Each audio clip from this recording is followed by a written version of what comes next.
Et salut à tous et à toutes et bien aujourd'hui pour une toute nouvelle vidéo. Si tout se passe bien, c'est la deuxième qui sort aujourd'hui. Je suis toujours accompagné de Ketal. Salut Ketal.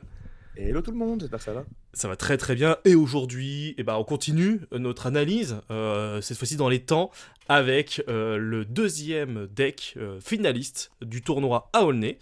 Ta vidéo est sortie, entre nos deux vidéos, ta vidéo est sortie pour un peu Normalement, ouais. expliquer ton ressenti, si tout se passe bien dans le multiverse. Mais en tout cas, si vous voulez aller la voir, le lien est dans la description, je l'aurai mis en commentaire, bref. Aujourd'hui, on va voir un peu, donc c'était Rofelos. Donc pour ceux qui ne Yep. le savent pas, c'est un peu le bras droit de Maxildan qui est sur la chaîne, le Ouais. joueur du dimanche qui fait beaucoup de Qui était TCG. finaliste, petite chose à donner, mais qui était aussi finaliste à Illumineur, autre gros tournoi de Donc 260-70 joueurs, je sais plus exactement le chiffre, mais autre gros tournoi, donc back-to-back, 2 fois finaliste, gros respect, grosse perf quand même. c'est exactement grosse perfusion, j'allais dire grosse perf. Et le mec, non, il est Ah, fatigué, tout le monde excusez-moi. fait la Red Bull samedi soir, mec, je te C'est ça. promets. Et là, aujourd'hui, alors pour ceux qui nous découvrent, n'hésitez pas à lâcher le petit pouce, à vous abonner si vous nous découvrez.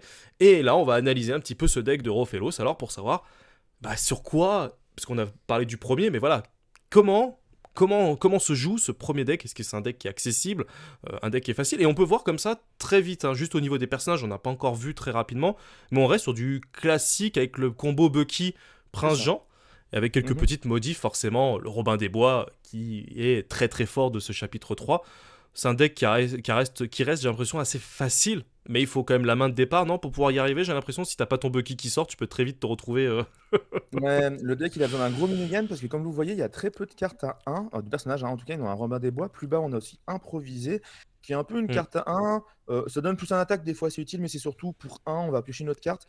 Donc c'est un peu comme si on jouait un deck de 56 cartes en échange de 60 cartes, mais en payant 1 à un moment, quoi. Ouais, c'est ça. Donc c'est Alors, c'est un peu l'idée générale. À j'ai oublié. noter. Excuse-moi, Ouais, j'ai vas-y. oublié de le préciser que c'était un Amber Steel, un émeraude acier. Mhm. Et donc, il y avait 24 cartes émeraude pour 36 cartes acier. Et qu'on Ouais, avait 8 cartes sans encre, ce qui est encore c'est plus ça. faible que Ça, c'est très celle-là. stable, par contre, pour le C'est coup. très Ça, c'est stable. ultra stable comme deck. Vous aurez quasiment jamais des mains à base de que des non ancrables et que ça vous pourrisse vos parties. Exactement. Et puis après, il y a 8 actions, 12 chansons et 40 personnages. Donc il y a plus de chansons dans un deck qui ne joue pas plus de chansons que le deck C'est du ça. premier. Et à noter que le deck, par contre, lui coûte super cher. Pourquoi? Parce qu'il y a énormément de légendaires grises. Et les légendaires grises qui sont bien, elles coûtent très cher. La bête, c'est 40 euros. Robin des Bois, c'est aussi C'est 40 euros. 40 Non, même euros. la bête, c'est passé à 50 euros d'ailleurs récemment. Ok. Donc la bête, 50 euros. Robin des Bois, 40 euros. Fait Euh, Clochette aussi qui est une super rare qui est quand même assez chère, je crois, ouais, non? c'est une des super rares les plus chères du jeu, je Ouais, c'est pense. ça. Et Mais puis enfin, voilà. après, on a celle-ci Zeus qui est en qui est, enchanté. ouais, c'est ça, c'est évidemment. Non, mais voilà. Le deck peut coûter plus cher. De toute façon, en général, quand on joue gris, on joue des decks chers parce qu'on veut jouer au moins la bête au Robin des Bois, donc quasiment tous les decks. C'est Et ça. forcément, ça coûte un peu Ça cher. coûte un peu cher.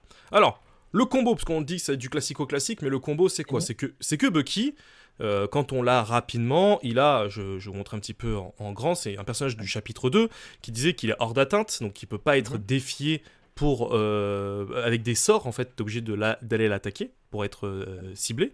Et à chaque fois que vous jouez un personnage Floodborn, chaque adversaire choisit une carte et la défausse. Mhm. Donc ce qui fait que après tout ton combo est de mettre du Floodborn. Par exemple, tu as le Bah, Jafar qui est dès la tour Floodborn. 4, je veux dire, idéalement, tu joues un truc au tour 1, Robin des Bois ou improvisé, tour 2 Bucky, tour 3 Prince Jean, et après, tour 4 t'as Jafar, tour 5 t'as la bête ou Robin des Bois. C'est D'ailleurs, Robin ça. des Bois au tour 4, si t'as encore le petit Robin des Bois 1, tu peux le poser Tu aussi. peux le poser aussi, ouais. Et Tour donc 6 t'as Clochette, et tour et 7 t'as Cendrillon. c'est ça. Et ce qui fait Avant qu'avec ça, avec le printemps, c'est qu'à chaque fois que quelqu'un défausse, toi tu pioches. Donc en fait, exactement. tu vas t'amuser toi à défausser les mains de l'adversaire pour toi piocher le plus de cartes de ta main. Exactement. Donc, vu que c'est un deck défausse, évidemment, on va pas jouer Rêve Bleu. Rêve Bleu, je rappelle, ça permet de défausser les mains des deux joueurs pour que chacun repioche 7. Quand on C'est joue ça. défausse, on joue la Rêve Bleu en général. Et autre chose qui, là, par contre, est très curieuse, pas de tuant la bête. C'est Pourquoi? ça. En fait, il y a beaucoup de chansons comme Plus ardent que le feu des volcans, qui est là Mhm. pour cibler un personnage. Le Zeus, qui est là aussi pour cibler un personnage ou un lieu. Euh, Exactement. c'est- Je savais pas si jamais tu avais pensé au si, si, Zeus. si, j'y pense, j'y pense. Moi, je joue mon deck flûte depuis maintenant, depuis chapitre 2, et c'est l'une des cartes que j'ai rajouté dès le départ, justement pour Ah oui. lutter contre les lieux. Et étrangement, dans ce deck-là non plus, il n'y a pas de lieu. Quand on regarde comme ça, Ouais. Mais en même temps, vert et gris, c'est pas les couleurs où les lieux sont les plus intéressants. Les, c'est les, pas les faux. couleurs où les lieux sont joués, ça va être plutôt violet pour le Château de la Reine, bleu pour Manoir des Picsou. À la limite, rouge-violet peut aussi jouer le RLS Héritage, ou RSS Héritage, j'ai un doute. Mais voilà, sinon les autres lieux sont pas trop joués parce que un peu trop compliqué à jouer et surtout si t'es derrière, ils t'aident pas à remonter la pente. C'est ça. Donc on peut voir que ton début de game il est très émeraude en fait, et puis après c'est que de l'acier sur la fin de game C'est où ça. tu. De toute façon, après, c'est que les floodboards acier qui sont super fortes, hein. C'est ça. Vraiment, on remarque qu'il y a 4 fois Benja quand même pour gérer les objets. D'habitude, des fois, il y en a que 2, ou alors certains gens vont jouer 2 Benja, 2 libérer les titans. Ici, donc 4 Benja. On estime que les lieux, on aura de quoi les gérer. Par contre, il faut absolument qu'on puisse gérer les objets facilement. Parce que il y a des match-ups comme dès qu'il y a du bleu, en général, il faut absolument pouvoir gérer les objets. Et en plus de ça, il score à 2. Donc Ouais, il fait de l'or derrière. il fait 2 de l'or, donc c'est très très fort. Benja, c'est très, un bon très... perso. Et en fait, ce qui est intéressant, c'est que c'est un personnage à 3, mais que tu veux pas jouer au tour 3. Tu veux jouer plus tard, quand il y a des objets plus intéressants. Des sous-fétiches. Tu veux le jouer quand il y a la plume en forme d'arête. Si t'es deuxième joueur, tant mieux. Hein, mais si t'es pas deuxième joueur, tu peux pas jouer Benja tour 3. C'est Parce que ça. de toute façon, au tour 3, on veut jouer Prince-Jean. Oui, c'est l'objectif. De toute façon, en termes de mulligan, on avait fait déjà une vidéo un petit peu il y a quelques mois de ça, où on avait présenté le deck Footborn des Fosses, et on avait fait une vidéo, c'était vraiment ça l'objectif, c'est que d'avoir dans votre main, il faut absolument avoir un Bucky et un Prince Jean dans votre mulligan de départ, pour après, derrière, être le plus efficace possible, pour après enchaîner. Et après, ce qui est intéressant, c'est qu'au niveau des autres cartes, pareil, on a la Ursula à 2, donc la Ursula qui regarde la main adverse et qui enlève les chansons. Donc déjà, regarder la main adverse, c'est savoir ce qui va vous tomber sur la tronche, et ça, c'est plutôt cool. Mais en plus de ça, ce deck-là qui joue Bucky Prince-Jean, c'est sensible à quoi? C'est sensible à Tuons la bête, parce qu'ils ont peu de points de vie et hors d'attente. C'est ça.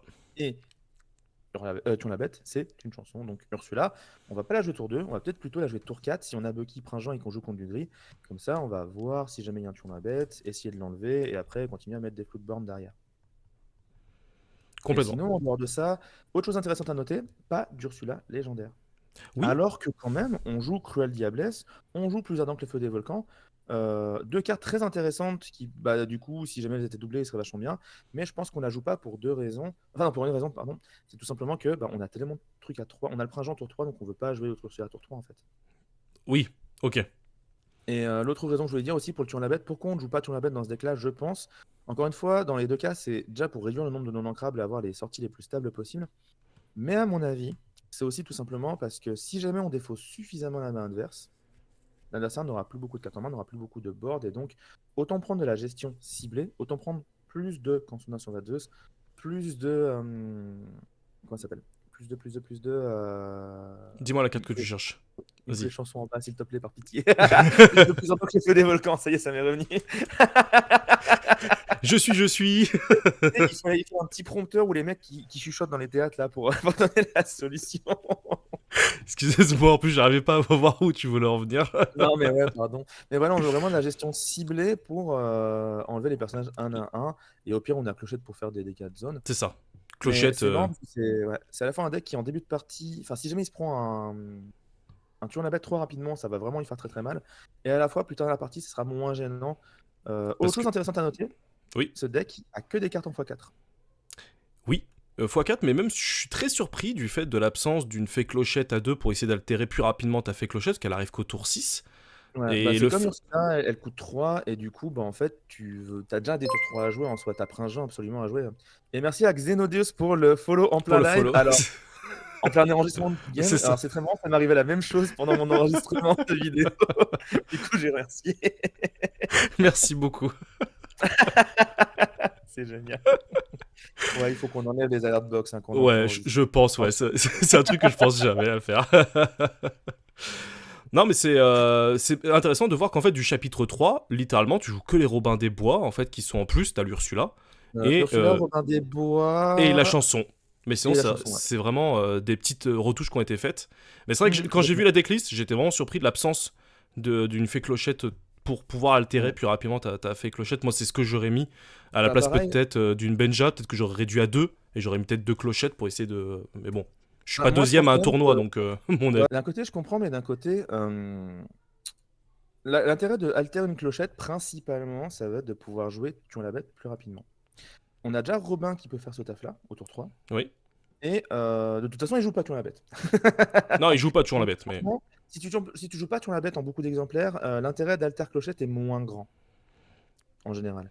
Et parce qu'après, en fait, le Robin des Bois fait qu'à chaque fois que tu bannis quelqu'un, tu gagnes 2 d'éclat de l'or. Donc c'est vrai que je comprends aussi l'idée de mettre des Zeus et des plus ardents que le feu du volcan, parce que tu peux rapidement, pour des chansons pas très chères, aller tuer 1, 2 ou 3 gars, c'est quand même 6 de l'or au minimum Alors, il me qui. semble que c'est Robin des Bois qui attaque. Ah, à Et chaque quand fois que ce lui, personnage, excuse-moi, ouais, ouais. excuse-moi, je crois que C'est quand c'était. lui il défie, donc ça marche pas. Mais pour moi, vraiment, Robin des Bois, c'est juste une carte ultra forte parce qu'au tour 3, t'as une 3-6 2 de l'or, 3-6, c'est ouais, c'est méga ça. fort. En fait, déjà, il y avait le Captain Crochet. Je sais pas si tu te souviens, le Captain Crochet Oui, qui est. c'est le pas le rouge, mais. Qui était Alter, qui avait, je crois, offensif, et qui avait. Non, il était gris, ouais. Ouais. Mais en gros, c'est un Captain Crochet Alter qui était jouable dès le tour 3 aussi, Alter 3. Il coûtait 5, je crois, il était non ancrable, Alter 3. Et il pouvait pas se faire attaquer par les personnages qui coûtaient 3 ou moins. Hmm, Donc si tu jouais 3, tu étais sûr d'être tranquille. Et en fait, il était non ancrable. C'est pour ça qu'il n'était pas joué. Sinon, il aurait déjà été joué parce que faire tuer la bête tour 3, c'est vachement fort. Et là, le Robin, c'est la même idée. C'est juste un perso qui arrive tellement tôt dans la partie avec des si bonnes stats et des si bonnes capacités qui va forcément être ultra impactant. c'est clair, c'est clair. Mais ça a l'air d'être un deck qui a l'air d'être beaucoup plus stable que celui du vainqueur, j'ai l'impression, même si le Ouais. vainqueur aussi a beaucoup de cartes du chapitre 2. J'ai l'impression que ces deux decks, si j'ai comme ça une petite analyse entre guillemets assez limitée, mais j'ai l'impression que les deux decks en fait ont repris les bases du chapitre 2 en venant juste rajouter 3-4 cartes grand max C'est du ça. chapitre 3 pour essayer de stabiliser tout ça, pour pouvoir arriver haut quoi. Mhm. Mais c'est vrai que je suis surpris de pas voir des decks objets. J'ai l'impression que le deck objet avec le chapitre 3 avait pas mal Ah, mais de ça, cartes. les decks bleus, il y en a zéro en top. Ouais, c'est ouf, parce que je pensais Zéro deck vraiment existant. ils ont Genre, pas dans tellement la bien vidéo, mangé, j'ai trouvé sur ouais. le chapitre 3 avec beaucoup de nouvelles cartes. J'étais surpris de Ouais. pas les voir plus haut que ça. Ah, pareil. Mais là, ce deck-là, ce qui est marrant, c'est que du coup, on comprend pourquoi potentiellement il a perdu en finale, parce que je rappelle, c'était du BO1, donc on pourra pas savoir en BO3 si vraiment il avait un si désavantage que ça. Mais ce deck ne jouant pas tuons la bête, le deck du vainqueur étant très sensible à ça, déjà c'est un désavantage. Et à l'inverse, en plus, le deck adverse avait justement des tours 1 à 2 de l'or, des tours 2 à 2 de l'or. Hmm, Et du coup, ce deck-là, vu qu'il a pas tuons la bête, bah, il peut pas vraiment gérer ça si jamais ça sort trop rapidement en face. c'est ça. Mais après, je pense que l'Ursula a fait peur un peu à beaucoup de monde, dans le sens Mhm. où tout le monde s'est dit pourquoi mettre 4 tuons la bête si j'ai une Ursula qui vient me la faire sauter.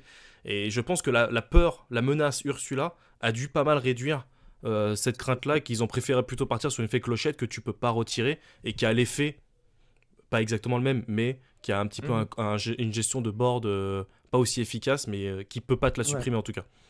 Bah après, de toute façon, rentrer en tuant la bête, ça aurait voulu dire enlever d'autres cartes, donc potentiellement déjà plus avoir le deck en full x4, ce qui Hmm. veut dire forcément que tu n'as pas Que les tu mêmes dilues. pourcentages de chances de Ouais, piocher chaque carte. c'est Donc ça.